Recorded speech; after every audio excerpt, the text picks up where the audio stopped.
ayos kaya natikita na ang isang UV Express driver sa Quezon City.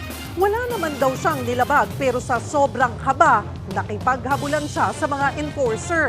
Nagbabalik si Hannibal Talete. Sa Mindanao Avenue sa Quezon City, nagsagawa ng panibagong roadworthiness inspection ang mga tauhan ng SAIC. Nasampulan dyan ang pinarang UV Express na biyaheng Novaliches SM North. Pero hindi huminto ang driver. Hinabol pa siya ng patrol ng SAIC at nang mahabol, napag-alaman na kumpleto naman pala ang kanyang dokumento. Okay naman, wala nang problema. Ayon sa driver, kinabahan lang siya kaya hindi siya tumigil. I-verify lang namin kayo eh.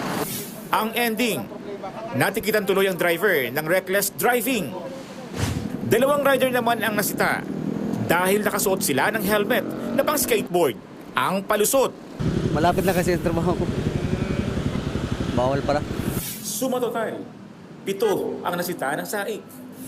Sa may Commonwealth Avenue naman, nagsagawa ng kilos protesta at tigil pasada ang transport group na Manibela laban sa panguhuli at paninita ng SAIC sa mga PUV.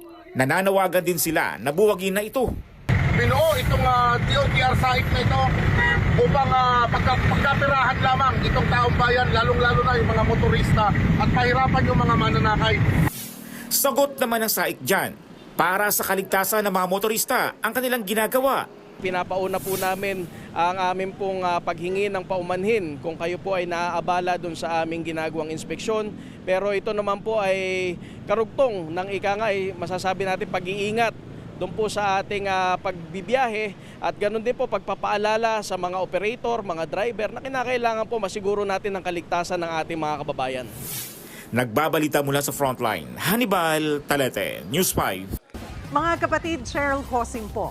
Maging maalam at may pakialam sa mga napapanahong issue at headlines. Mag-follow at mag-subscribe na sa social media pages ng News 5.